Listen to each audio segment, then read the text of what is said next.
Hey guys, welcome back. So today I picked up this. It's a Generac 10000EXL, and this is a beast of a machine. It almost didn't fit in my car.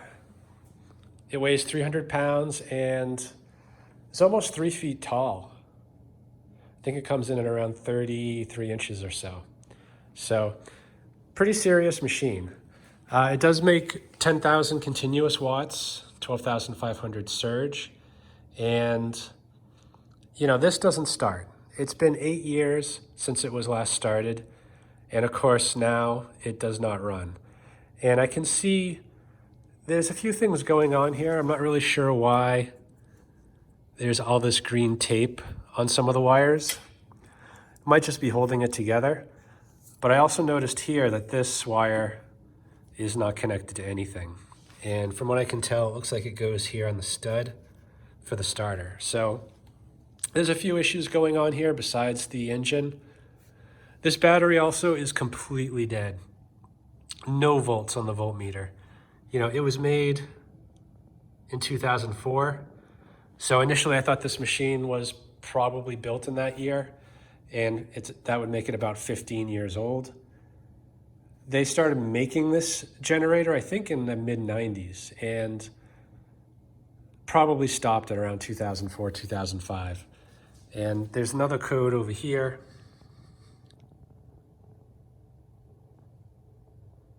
And it looks like it says 960705. So that means the engine was built in 96, July 11th. So this machine is just about 24 years old.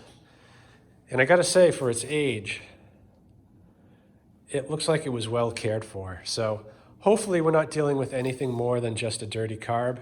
Yeah, I did check the fuel tank. It does look mostly empty, but it kind of goes downhill, and the cap's on this end. So there could be some stuff down on the far end. This is powered by a Briggs V-twin engine. It's a 570cc. I believe it's a Vanguard engine. It's a industrial extended life engine, very nice engine. It does have compression. It's quite easy to turn over. So I don't think we're dealing with any engine problems here. It's most likely fuel related. And with that said, I did pick up a similar generator. It was a PowerMate. Also had a Briggs V-twin on it, and I definitely learned something from that experience. That one, I could not save the carburetor. It had a jet that was stuck, and I ended up stripping it out. So I figured not a big deal, just buy a new jet. Not a new jet, a new carburetor. Up until then, I think about 120 bucks was the most I'd ever spent on an OEM carb. This one was $250 to $300, depending upon where you looked. And I had no choice, I had to buy it. You know, now there are more options. There's actually a clone out. And for like 30 or 40 bucks, you can get the clone carb with gaskets and spark plugs and a few other things. So it's a great deal. Hopefully it works. They are kind of hit and miss, but if I do need a new carb, I'm definitely gonna try that clone first. Luckily, the carburetor I couldn't save off of that other V-twin, I still have.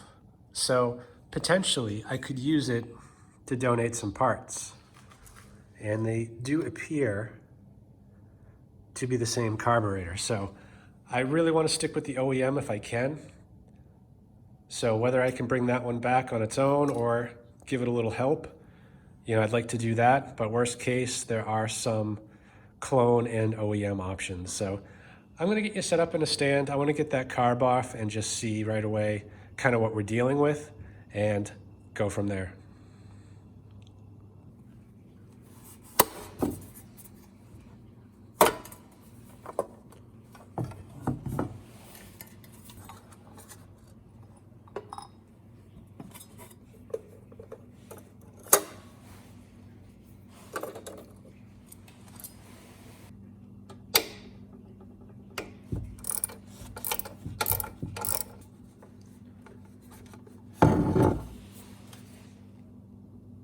So this unfortunately does not reveal too much. You know, the choke linkage is up here.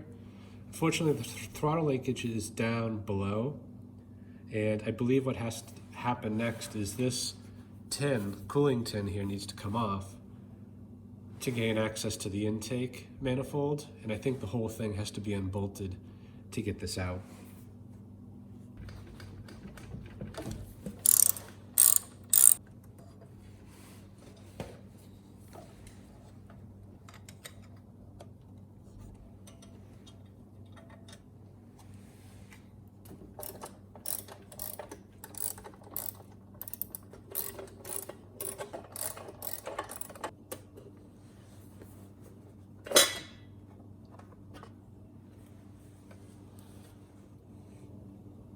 Wow, this engine is mint.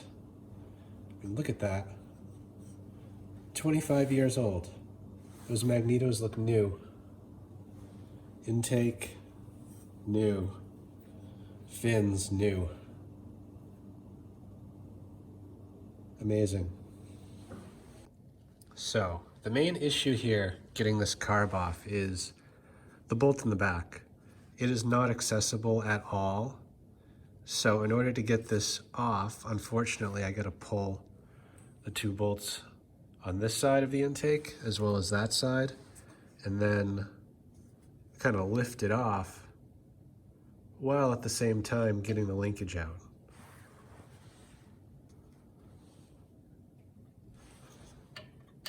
Oh, this one looks like it'll just come out. That does not look proper. I wonder what locks that in.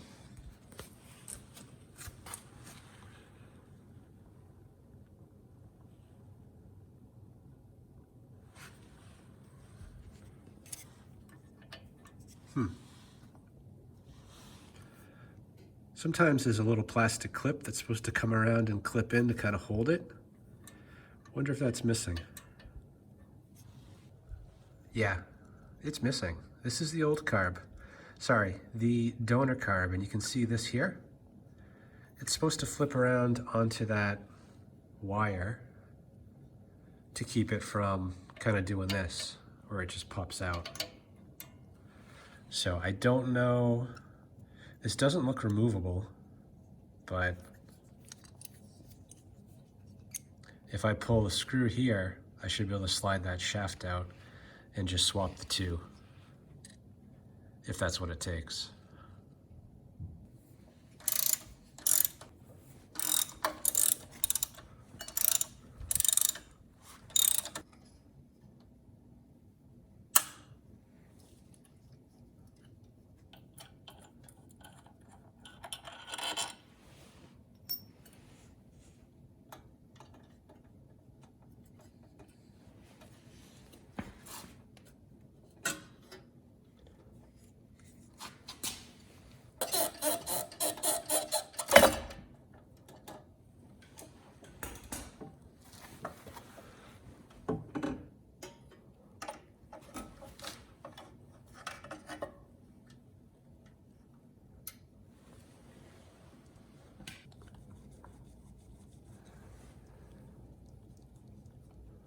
These bolts are pretty loose.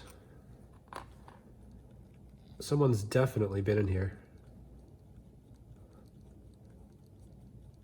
But it's 25 years old, so I don't expect that on the first.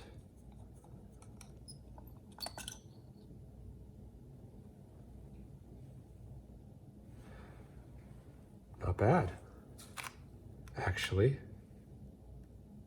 This looks quite good.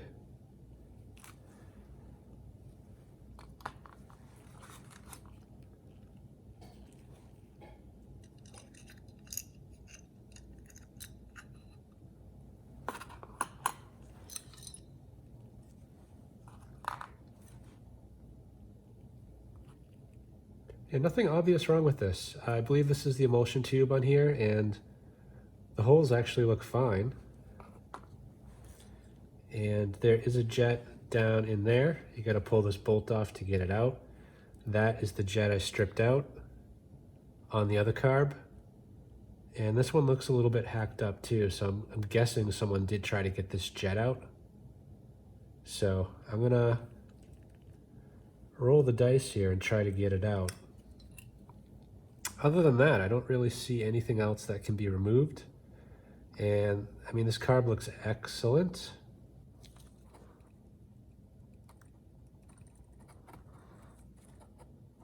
Yeah, that's not going to come loose. So before I mess it up too bad, I think I'm just going to try to clean the hole without taking it out.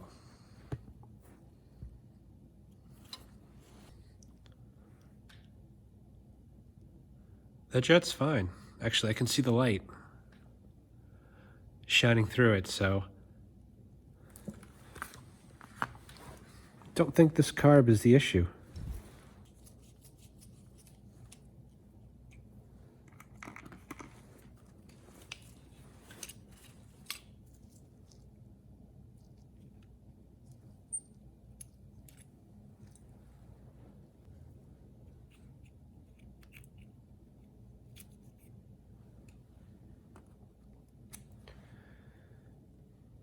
They are not the same carburetor. So this is the throttle plate on the parts one. And I was hoping to switch out the shaft with the one that has the locking clip. But that is not going to work.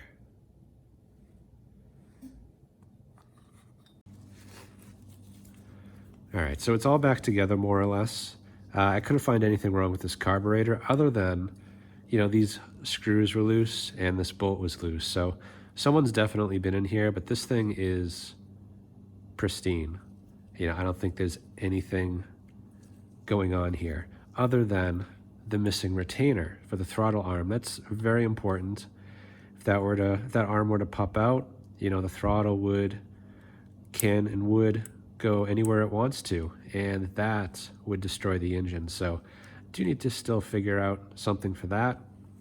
You know, unfortunately that other shaft, although it's the right diameter and length, it has a different setup for a smaller plate. So can't use that, but I got a few ideas.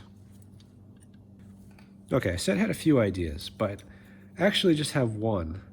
This is from a Briggs generator, and this is the only carb I have hanging around that has this retaining piece here. And you know, this one's just a plastic one, but it's fine. It's just to keep the arm from popping out, and that's exactly what this carb was using, and it's also a Briggs. So I'm hoping I can just pop that out of there, and hopefully it's the same diameter as this one.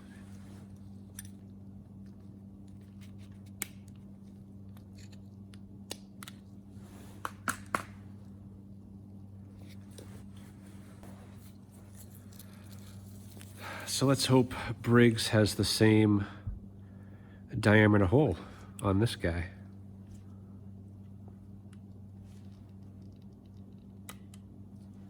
Nice.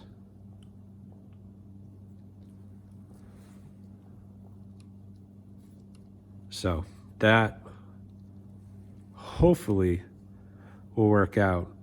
You know, that throttle arm still needs to be able to fit in that hole, which hopefully it does. And then this will snap down on top of that throttle arm to hold it in.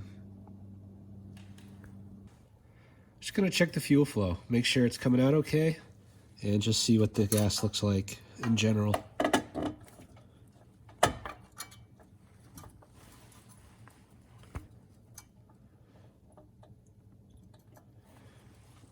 Yeah, we got good flow. Yeah, the color's not too bad. It doesn't smell all that good, but I've seen a lot worse. But I'm gonna drain this anyway, put some fresh stuff in, and bolt everything back on. I don't see any issues with the carburetor or the fuel system, so maybe this thing just works. Or maybe we have another issue, like no spark. So I guess we'll put it back together.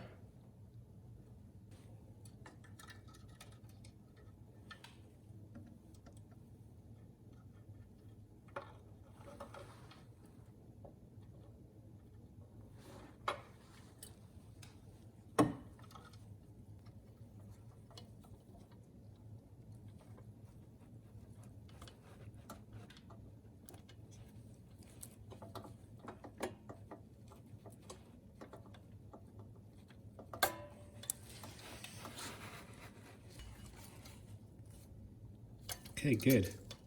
That retainer did what it was supposed to. So that arm is not going to come out now.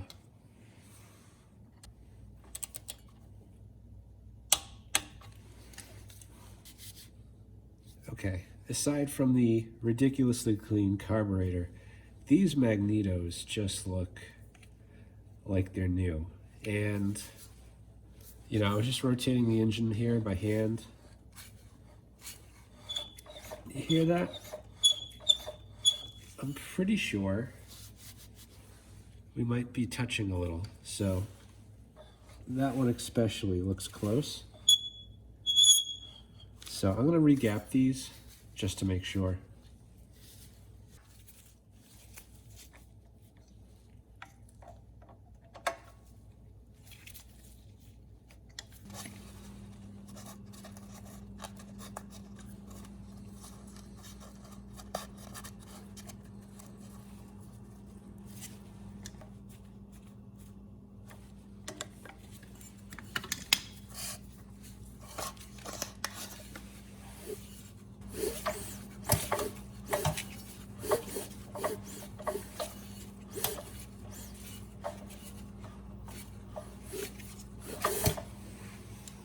Much better.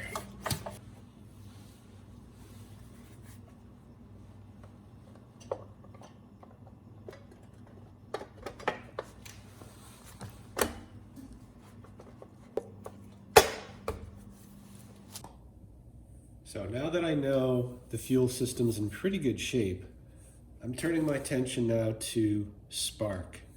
And I'm noticing a couple things right away. You know, this is the right side of the engine. You know, I pulled this boot off the plug and I went to plug this spark plug tester in and it wasn't clicking in. And this the wire that's in here had actually pulled out maybe a quarter of an inch, half an inch, and I couldn't click it on. So when I unplugged it, I don't think I did that. I'm fairly certain that someone plugged it in.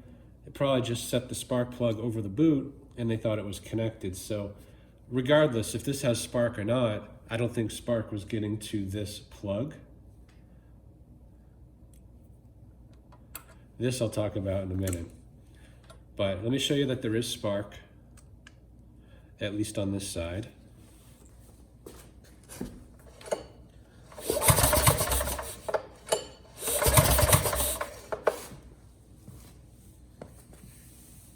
Hopefully that came across. There is decent, consistent spark on this side. Now, this wire here looks like someone put this on themselves. You know, it looks pretty bad. And same thing with this black wire up here. You know, has one of these connectors on, someone squeezed it on. So I'm a little bit suspect of these wires. Anyway, the magnetos, both of the magneto kill wires terminate on the other side of this post. And this should be the kill signal from the engine and the oil sensor. So I just wanted to make sure that that switch is working. So what I'm going to do is just put this alligator clip on here. And I'll put the other end on the multimeter lead. And then I'll do something similar to the other lead here. And I'll connect it to a ground. That might be sufficient. So, you know, if I turn this to continuity,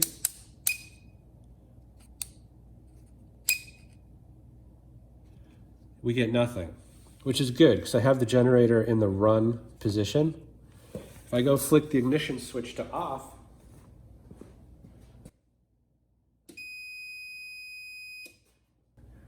we get a ground. So that wire is correct. This is the kill wire that goes to this post.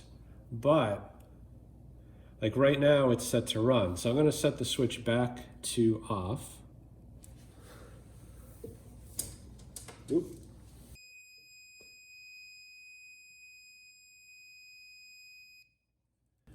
And reconnect that to this post. And that should kill spark, but don't think it is. Because before I took this wire off, I was getting spark no matter what position I put that switch. So most likely the wires on the magneto are not connected to this post. or maybe there's something actually wrong with the post itself.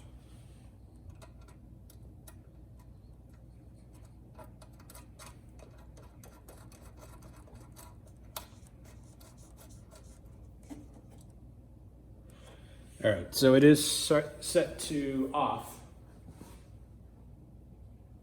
So when I pull this cord, you should not see spark.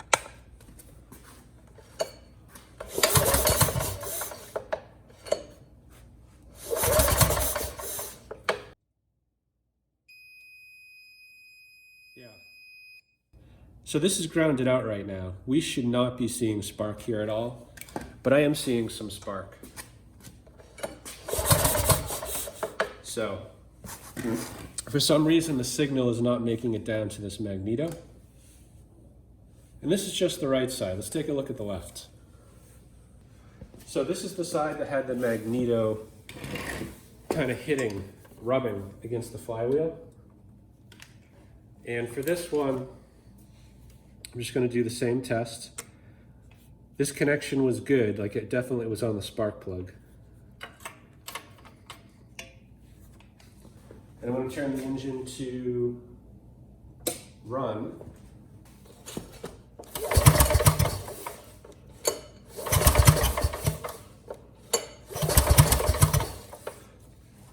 Not much of anything. I mean, I see a little teeny flicker once in a while, but it's really a weak spark to no spark. So there's probably something wrong with that coil. So we're back here again. And what I want to check out here is, first of all, this kill wire. Make sure it's connected, to both magnetos, and that there's continuity in this wire to this post. So the first thing I noticed, just looking at this one, that tab, not really focusing too well, but that tab with the kill wire is loose. So that connector is not very good, which might explain a little bit of what I'm seeing. I mean, this one isn't really sparking, but it does spark a little bit on the tester, regardless of whether the switch is on or off. And then this one, even harder to show you, but it is connected on here solidly. And the way it works is there's one wire coming here, and then it kind of splits and sends another one here. So let me just test for continuity and make sure that that is a good wire. So I've been taking a much closer look at this kill wire, and initially I thought someone had spliced pieces together here and Frankensteined something together, but on closer look, these are actually diodes. And the way they work is that they only let negative flow one way. So you can see here, there's a white stripe on the diode on these sides. So that, I believe, means negative can flow in this direction.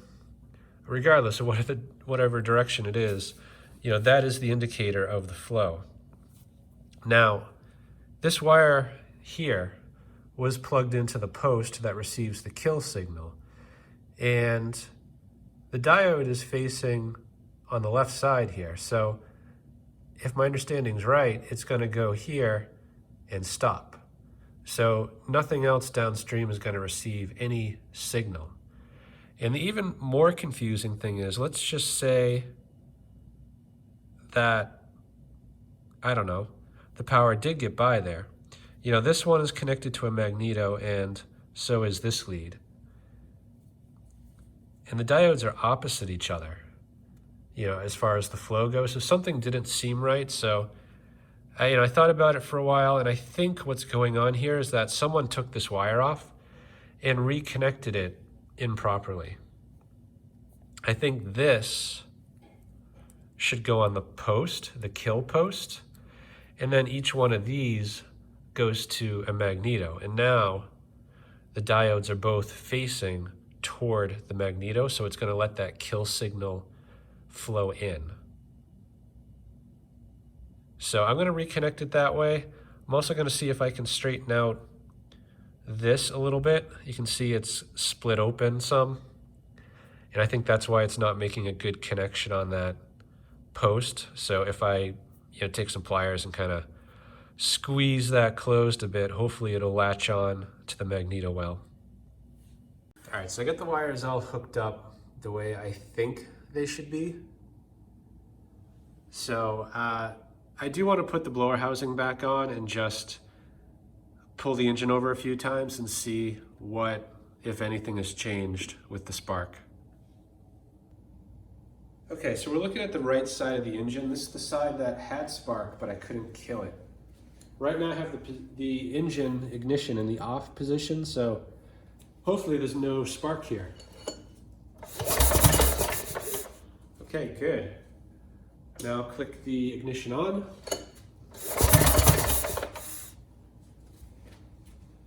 Good. Does what it's supposed to do now. So let me bring this over to the other side and see if the left side is fixed. And this side pretty much had no spark, no matter what. So the engine's still in the run position.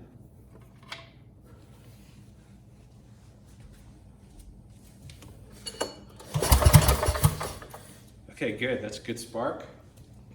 Now we'll switch it off.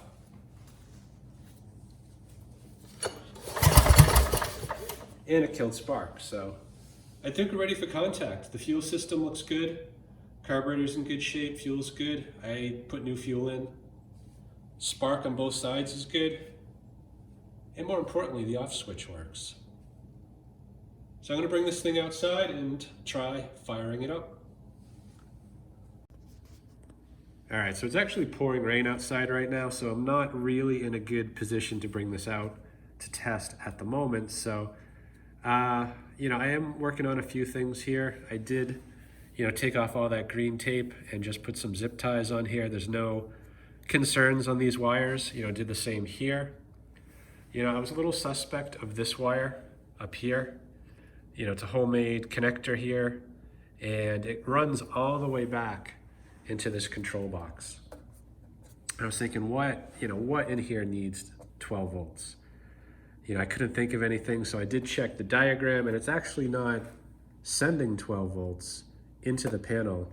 It's sending power out to the battery. So there's a bridge rectifier in here creating DC power for this, and that same DC power is also being piped to the servo as well as to this wire, which then feeds right into the battery. So I think that wiring is fine. Really I just need to get this reconnected for the electric start. And electrically, I think this thing will be sound at that point.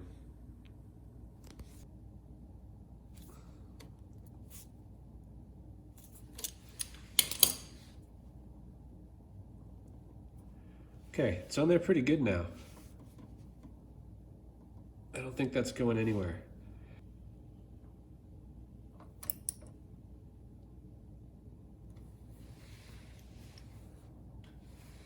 Okay.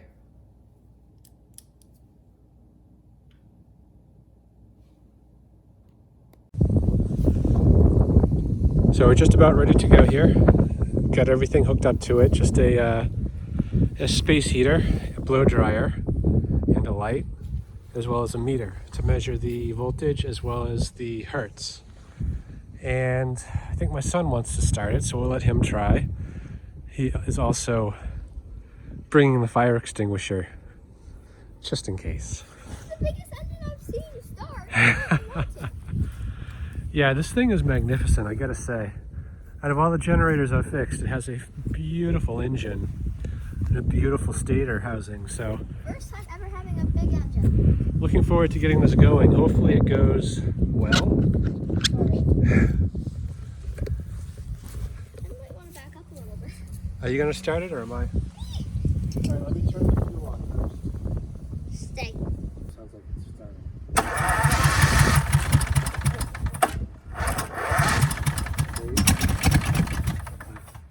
Good try. Try.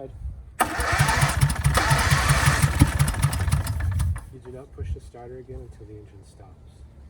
Okay. Ready? Yep. Whoa. What was that? Backfire. All right, let me try What it. does that mean? I had it choked, so there's a lot of gas in the exhaust.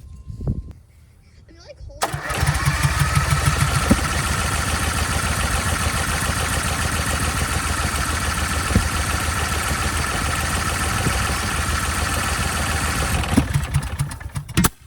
Woohoo!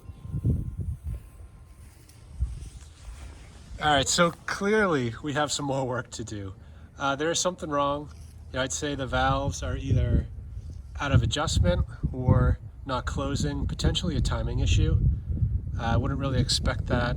You know, the flywheel, if it was, the key was sheared, the timing would be off, but on a generator, I don't see that really happening. So I'm gonna take those valve covers off first and check the valve clearance. Someone was definitely troubleshooting spark. This plug looks brand new, as well as the other one from the other side. So these have not seen any action really. So yeah, something else is going on here. I mean, we got spark now, new plugs, magnetos are gapped. I'm gonna put a compression tester on there and test each side and see what we get. So I would expect somewhere between maybe 50 and 60. This should have a compression release, so I don't think we're gonna see anything higher than that.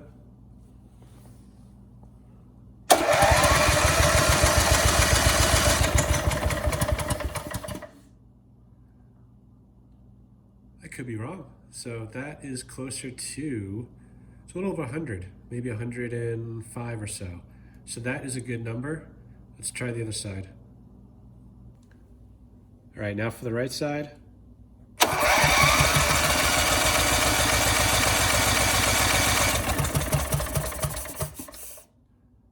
It's really good, almost 120. So I'm gonna test the left side again, just to see if I can get the number up anymore. All right, now we'll check the what is this? The left side. Let's check the left side.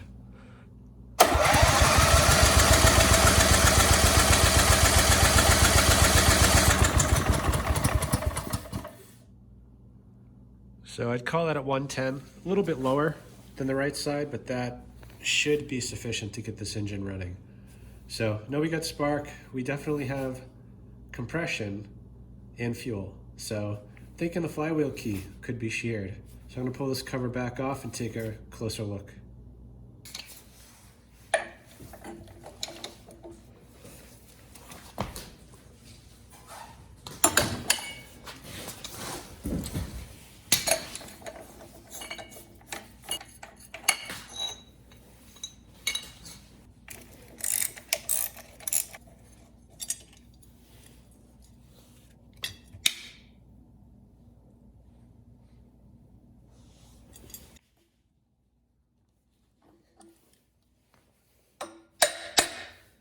There we go.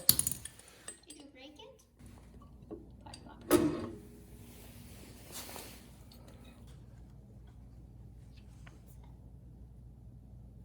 So that key is good. So that means we have good time. We've got compression, we've got fuel, we've got spark. I'm missing something here.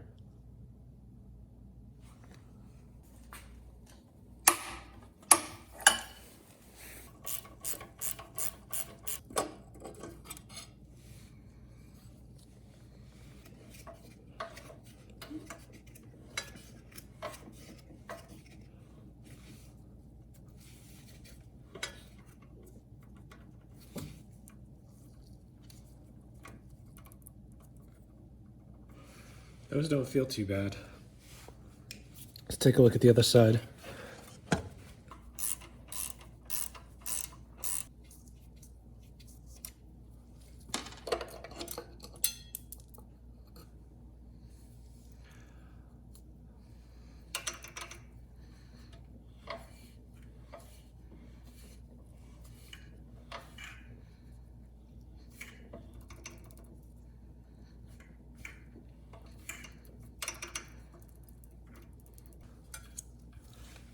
Overall, the valve clearances are pretty good.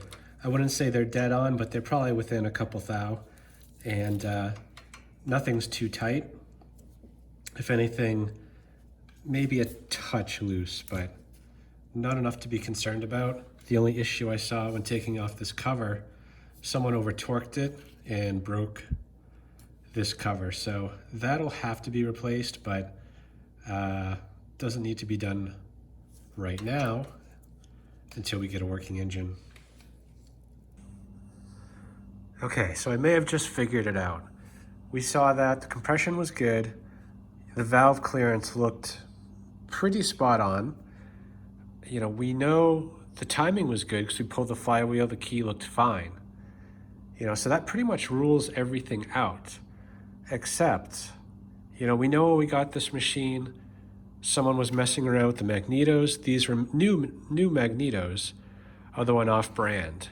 And the wires were hooked up wrong. It was gapped improperly. And finally figured out, I think, the final piece of the puzzle. They're on backwards.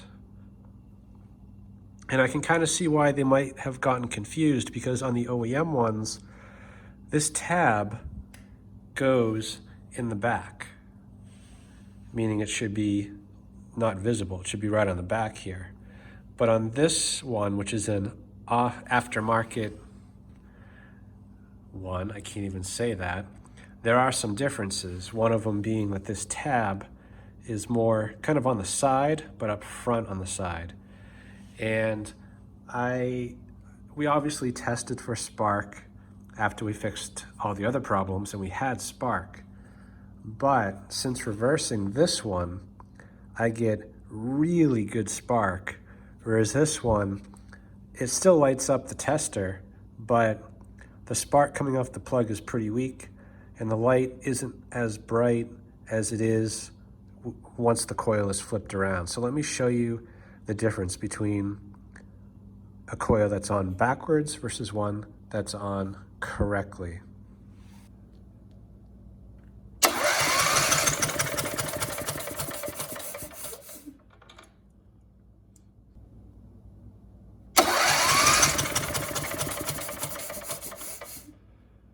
So visibly very weak spark. And I can tell it's not coming across. I mean, it looks great on the spark tester, but when I switch to the other side, you'll see.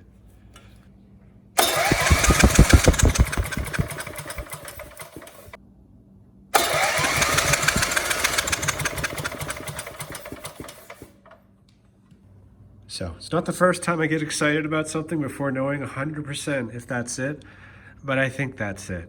So I'm gonna get this one turned around and gapped. The only other issue I can see is that on the original, let me turn the light on for you.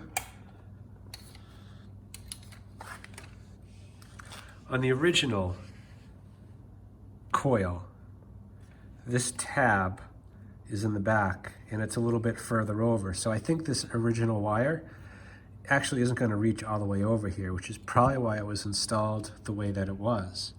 So what I'm most likely going to have to do is pull this wire off the tab here, this post, the kill post, and make a little jumper to make this wire essentially longer by a few inches so that I can reach, you know, this far kill post over here, and then when I flip it around, the other one will be over here. So I do need longer wires, I think, for that. There's a bit of a winter storm going on outside, so I do want to give this a quick start here in the garage just to see that, you know, flipping the magnetos actually helped and fixed the engine no start condition. So I'm going to start it real quick, hopefully, and see that it makes power. I got a light hooked up and turned on, and yeah, that's it. So let me get it started.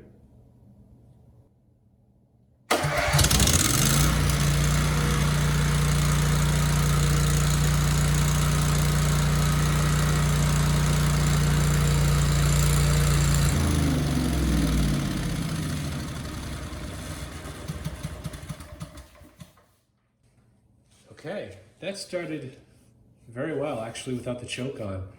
But you may have noticed two things. The light did not turn on.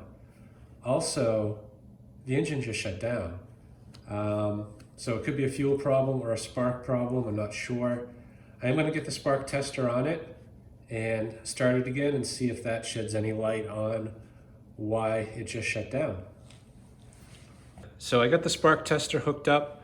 I'm just gonna restart it and keep an eye on that to see if we're losing spark.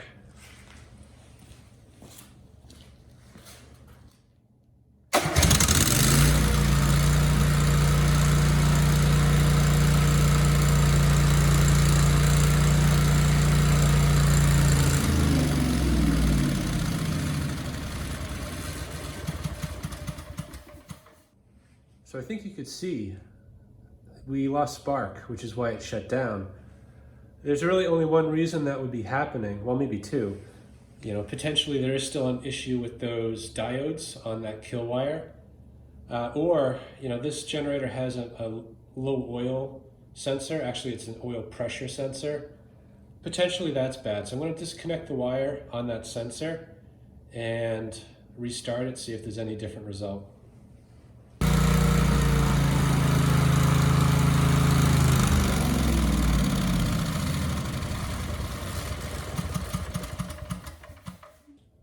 Lost spark again. So I'm thinking I'm gonna just disconnect the kill wire from the kill post and see if that fixes the problem. You know, I'm thinking at this point, if it's not the sensor, really not sure what it could be. The oil sensor doesn't seem to be connected to the kill post. It actually goes into this control box here. So potentially there's a little brain box in there telling it to shut down separate from the sensor, in which case I'll have to study the wiring diagram a bit to figure out what else could be tripping that. But let me just get the wire off the kill post. We'll try it again and see if that allows it to run more than a few seconds.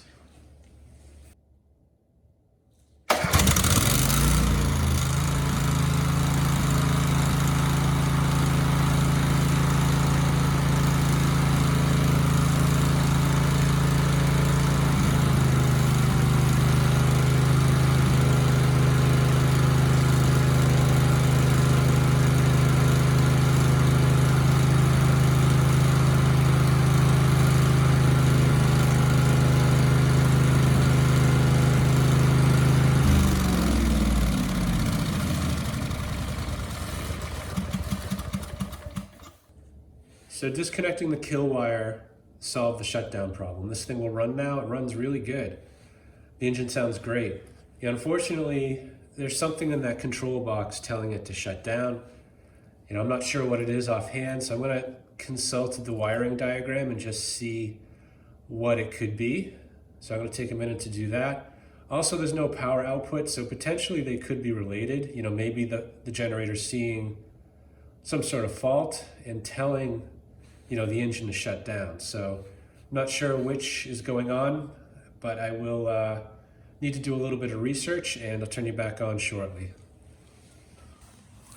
So I've done a little homework and I pulled off this cover that was here. And underneath is the power control board. And this, normally these only have 4 wires, 2 coming from the stator and then 2 going out to the brushes. In this case, it's a little bit more advanced. It has 3 additional wires which run up into here. And that connects to a system control board. And that's the same board that the oil sensor is connected to. And it also has a wire connected to the ignition, which can kill spark. So that system control board is what's killing spark. So potentially that board is bad, or it's seeing a fault condition and shutting down the generator. That control board also, I believe, monitors the AC output. And since there is none, that might be why it's shutting down. Maybe it knows that, or maybe it's detecting a fault here since these wires are connected to the control board as well. So I found a good article that discusses how to troubleshoot this. And they say, usually it's not the system control board in here that goes bad. It's usually the power control board. And a quick test you can do is just unplug this 3-wire connector down here. Start it back up. If you get power, then you know the system control board's bad. If you don't get power, then it's probably this that's bad. But there's a few more tests we can do based on the result of this test. So I'm gonna unplug that connector, start it up, put a voltmeter in here, and see what we get.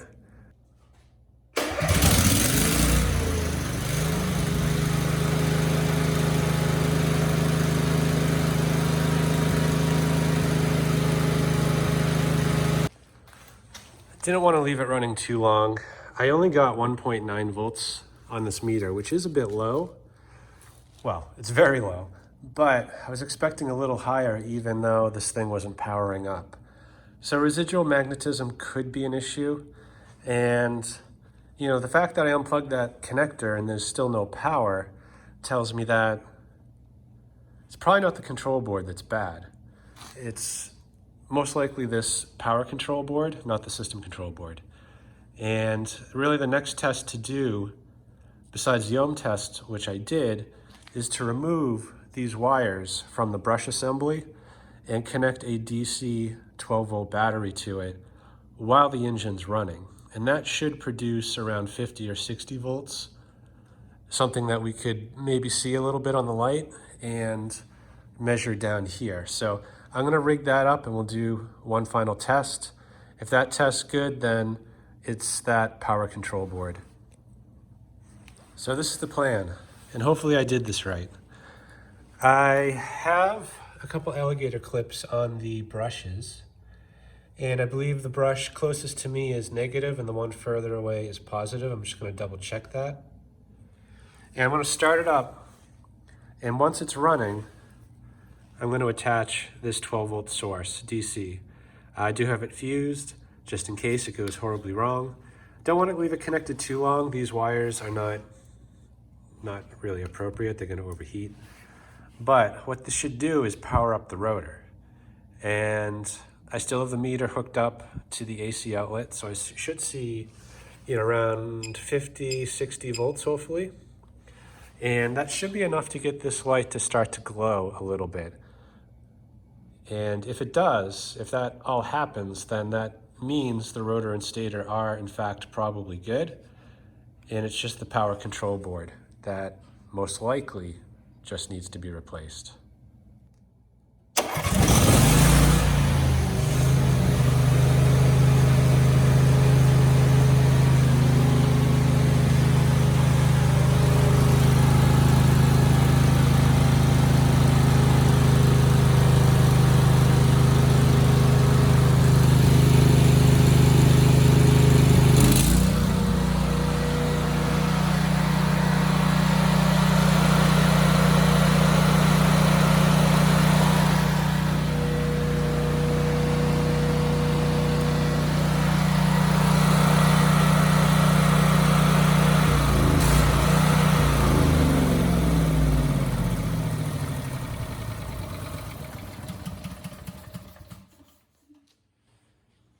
That startled me just a little bit. I was getting more voltage than I thought. It was closer to 90 volts, which is good. I did not see that light turn on. And what happened was the generator kicked up faster. And what I'm guessing happened was by producing that 90 volts, this servo powered up and actually adjusted the throttle based on really these set screws that are over here. And I was messing with those, so it probably adjusted it a little fast, so I'm gonna just dial that in a little bit, which I think will slow it down a bit, and try the test again. I'm just gonna double check this light. I really would have expected it to come on, unless of course, I didn't have the switch set right, so I'm gonna double check that now. All right, so we'll try this again. Remove the kill wire. Battery's ready. Voltmeter's ready. And yeah, I think we're good for contact. This light was on, so I'm not sure why I didn't see it. I thought the meter said around 80 or 90 volts. That should have been enough to turn this on. So I'm gonna try it one more time, see what happens.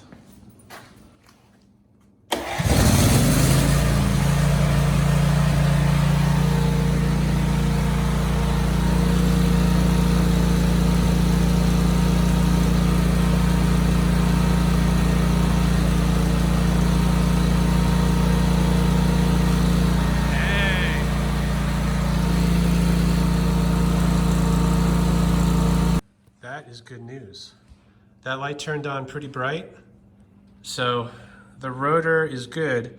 Stator, I'm a little bit unsure about. The reason why that light didn't come on was because I had it plugged in on the top. So I switched it, moved the light down on the bottom, and the meter on the top, and I couldn't get a reading. So most likely this is, you know, one leg of the 240, and this is the other. And there's something wrong with this one. So I'm gonna, I guess, take a closer look. You know, I assume there's a bunch of fuses here, but wherever these wires go, either that part of the stator is toast or there's something wrong, you know, maybe a blown fuse, who knows. A little deeper into the rabbit hole here. I hate it when people mess around with wiring because you don't know what it looks like before. And there's a lot of homemade connectors here. And it's the top outlet that I was having trouble with. So I tracked the hot wire to this fuse, which then goes to this fuse. It sends a hot out to this plug and another one over here. And finally it comes over here to ground, I believe, on this 50 amp plug. That's why we're not getting any power. And the best I can tell is that, you know, there are 3 wires coming out of the stator. There should be 240 with a common in the middle. Now, which is which, I don't know. Then there's 3 coming out here, and I would expect that for this outlet, you would need, you know, this is basically neutral, assuming I get the wires right, and then you would have 1 hot on each side. So I need to look at this a little bit more before I start moving wires around, but it does appear that someone has hooked up the top outlet here. The hot is connected to neutral or ground. So yeah, you're not gonna get any power here. So I still don't think it's a stator issue. And that could actually explain why we're not getting any power. You know, this control board needs power, as well as this other board. You know, and where's the bridge rectifier getting it from? If it's not getting it from the bottom circuit, then it may not get power at all based on what I'm seeing. So maybe the boards aren't bad. It might just be a wiring issue. This one threw me for a little bit of a loop. I was looking originally at the -3 version of the wiring diagram, and although it's similar, it is different in a couple material ways. The first one being this 50 amp plug. According to the -3 version, the hot wires, which are these coming from the stator, should go through a fuse and then into the 50 amp plug. On this generator, the -1 version, there are no fuses. This is directly connected to the stator, and that's what it's doing. But then it shows there's jumper wires from the hut of each side going to each of these fuses. I think these are 30 or 35 amp fuses. And although the jumper wires are both there, only one of them's going to the hut and the other one's going to basically nowhere. You know, it's connected to a ground or a common, I'm not sure what this is, but there's nothing else connected here. This should be a hut, it should be over here. So that's the first wiring mistake, hopefully the only one. I'm gonna go through this a little bit more and just see if there's anything else obvious wrong. But by moving this wire back to here, that'll correct the problem. And in this version of the generator, there's not supposed to be a wire here at all. So I will leave that empty. And hopefully that's it. I mean, this is kind of a mess. Someone's been in here clearly making their own connections. So hopefully there's nothing else major going on in here.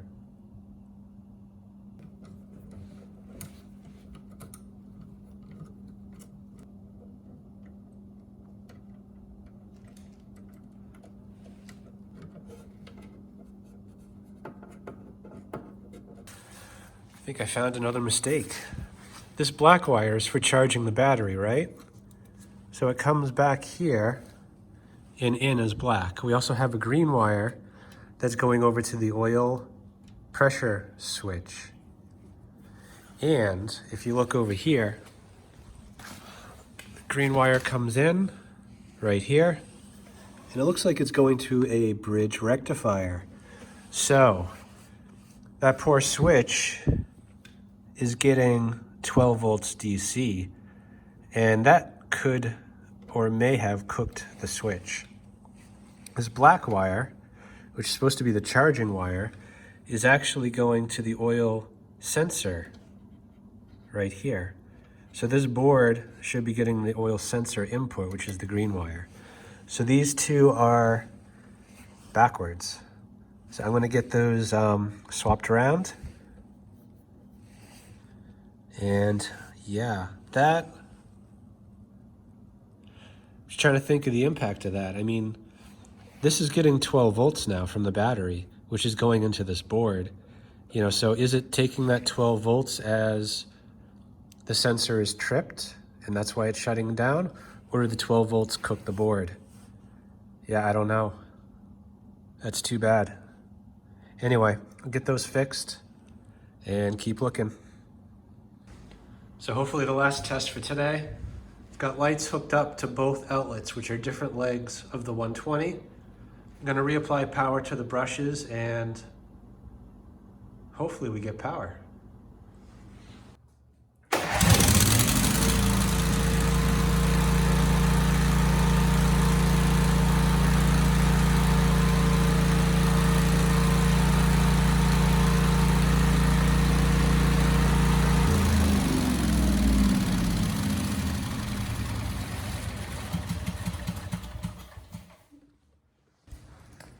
Okay, that is what I wanted to see. We're now getting 120 volts out of each 120 volt leg.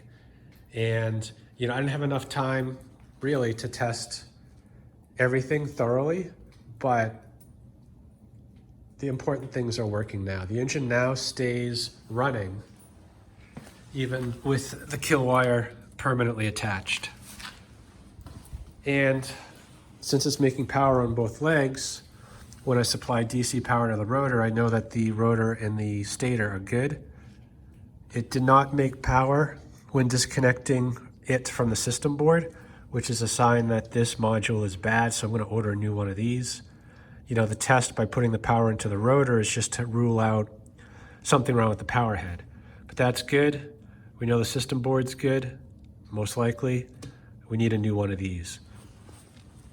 So, you know, I got this thinking it was an engine-related issue from sitting around. Clearly, I was lied to. It's been all electrical, you know, from the ignition system all the way back to the power generation. Whoever was working on this really had no idea electrically what they were doing. You know, I wish that would have been disclosed. I mean, I still would have bought it, but I would have checked that first instead of wasting my time going through the carburetor at the beginning. This carburetor is perfect. The engine's perfect. There's nothing wrong. It's all electrical. So yeah, for you it'll be 2 seconds, but I'm gonna get this thing ordered. It'll probably take a week, and I'll turn you back on for the installation and hopefully the final test. Houston, we have a problem. This was discontinued years ago. It is not available anywhere, new or used. And this is the most common part really on this generator to fail. So it's kind of surprising that there's no, you know, kind of clone versions of this. And it might have something to do with the fact that it's potted. It makes it more difficult to fix or reverse engineer. Anyway, I do have a search in eBay that will alert me if anything comes up, but you know, I would say it'll probably be years before I manage to locate one of these. You know, in the interim, I did find a similar part. And actually, let me back up a minute. For anyone who's looking, this part number is 92769GS, not available. The part that I did find is for a lesser generator. It's a Generac 10000EXL, and it's reduced wattage, you know, 7.5 kilowatts, but it does have the same surge capability as this. And the board looks very similar. This is it right here. Has the same snubber network input, has the same AC inputs and DC outputs. You know, so the connectors line up. You know, this is not meant for this machine, so I don't know what the impact's gonna be. I know that the generator that this goes on the rotor has lower ohm rating on the rotor than this one. So there are going to be differences, and whether that's enough to cause a problem, I don't know. But I am going to plug this in and leave the snubber network unplugged. For this one, if I leave it unplugged, I should be getting around 130 to 150 volts. So I want to see if I'm leaving this unplugged will do the similar thing. And if it does, I'll plug it in, see hopefully that the voltage comes down to a more acceptable level. And there is a potentiometer on the system board that I can dial in the voltage more precisely. They recommend, setting the engine speed first to about 62 hertz, which is around 3,700 RPM, a little above that. And once that's set, to dial in this voltage to 125 volts. So that's getting ahead of myself. Let's see if this thing will bring this back to life, and then we'll worry about trying to tune it.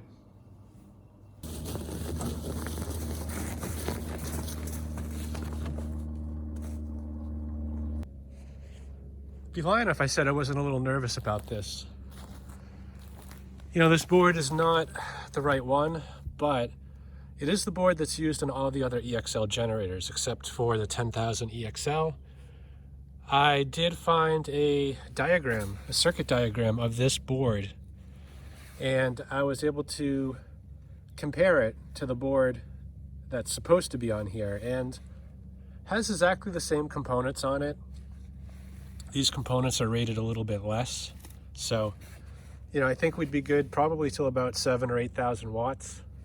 After that, I don't know what'll happen. It's either gonna blow out the thyristor, or it's just gonna max out and the voltage might sag a bit, which is fine. I'd rather have that than that thing blow out. Anyway, I get the snubber network unplugged, so assuming this thing powers up, it's gonna run at its full potential, which, if this was the original board, would be between 130 and 150 volts. So I'm hoping to get something at least around 130, if not more. And I'm not hooking up anything except the meter at this point, because if it does go to 150, 160, I really don't want to blow anything up.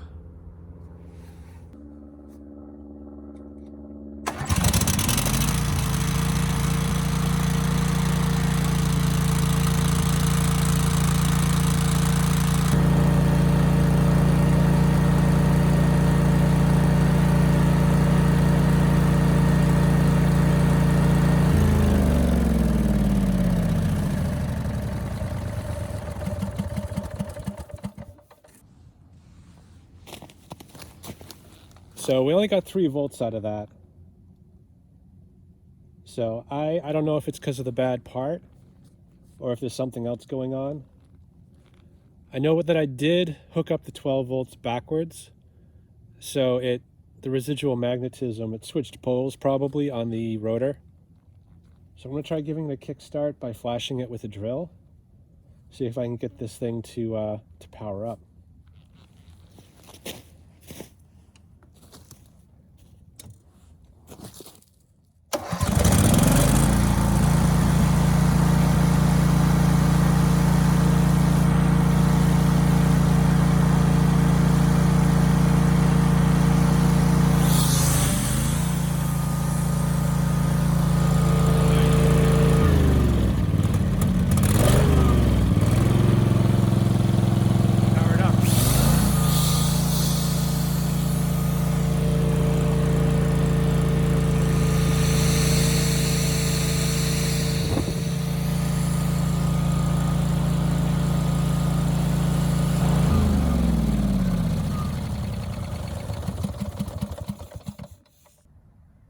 Well, flashing it did get it going.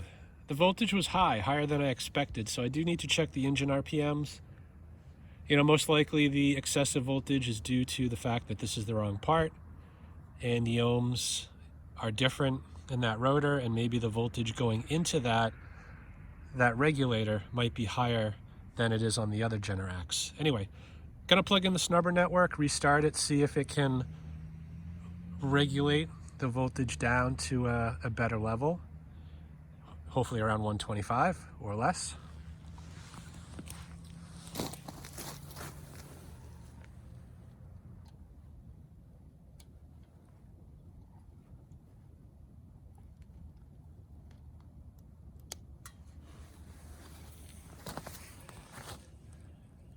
All right, let's try it again.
That worked out pretty well.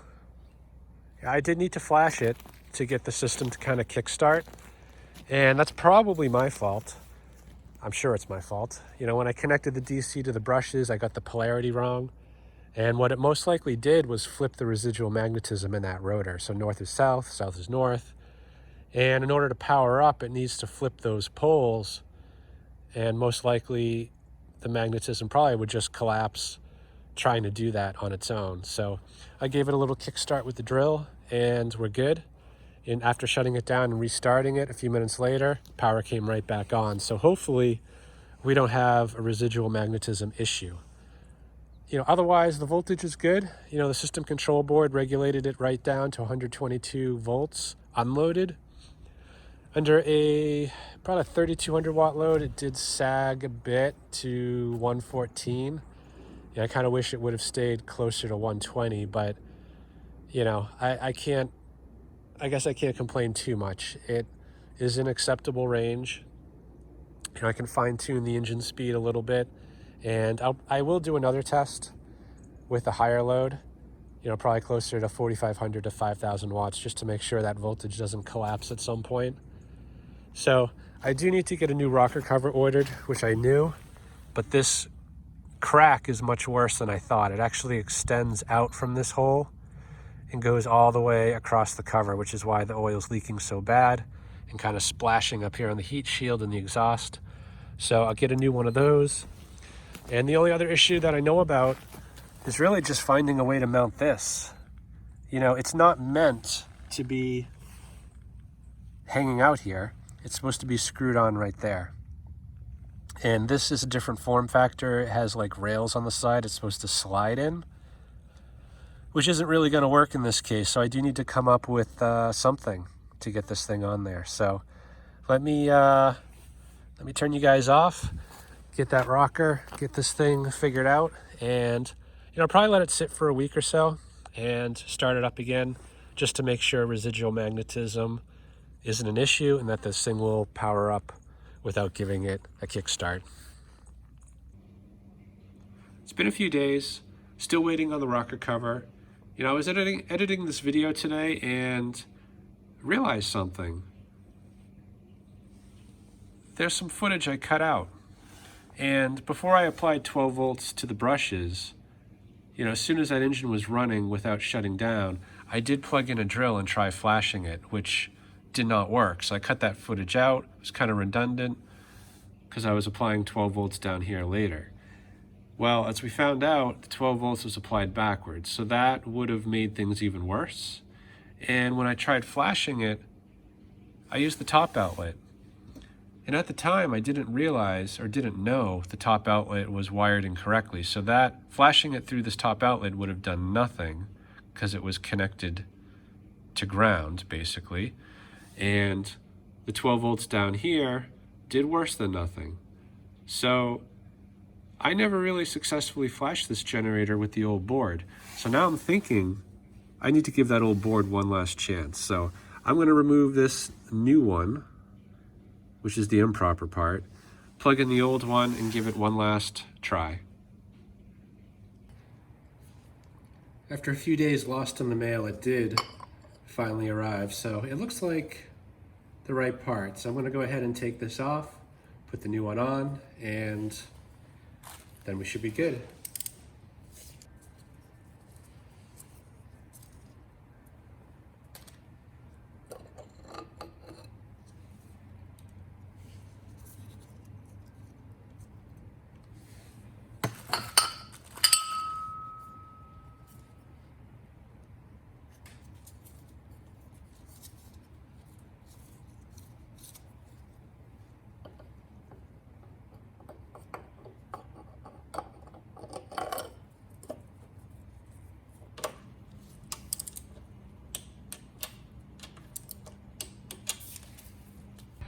All right, so we're gonna do a much bigger load test today.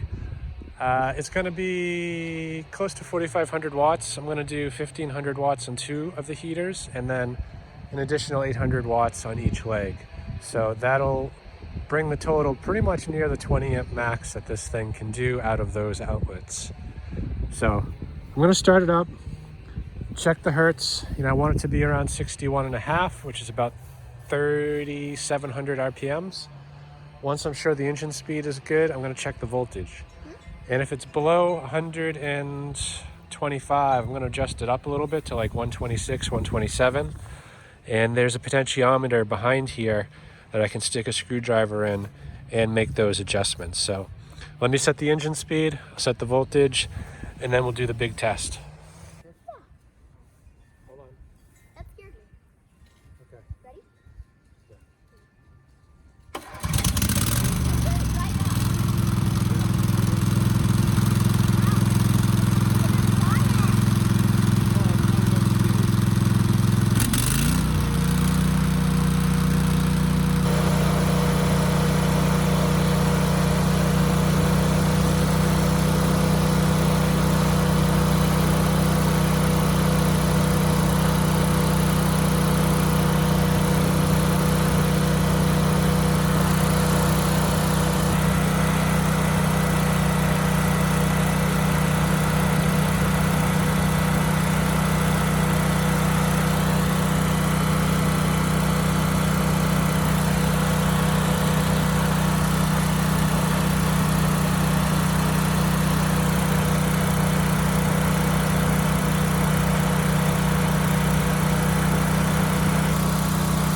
Dialing in that engine speed took longer than expected. Seems like every time I thought I had it, the engine speed would shift a little bit. You know, not severely, but you know, I was trying for 61.5, and every time I thought I had it, it would drift up to like 62.5.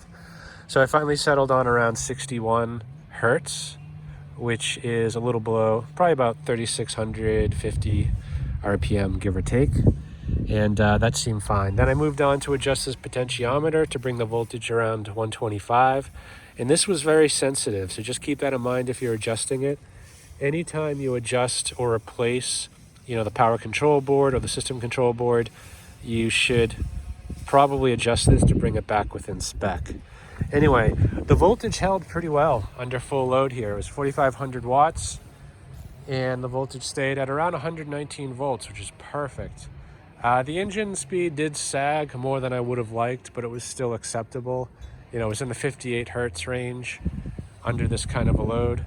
And, you know, there's not really much I can do about that. That's up to the governor to kind of regulate that speed, which is why you don't want to set this at 60 hertz under no load, because under load it's going to drop to an unacceptable level. So, you know, between 58 and 62 is acceptable. So unloaded, you do want to set it on the higher side, because these do normally sag under load to some extent. Anyway, this video was longer than I thought it was going to be, but I think it was worth it. We got a good machine out of it. Hope this video helps someone. Thanks for watching.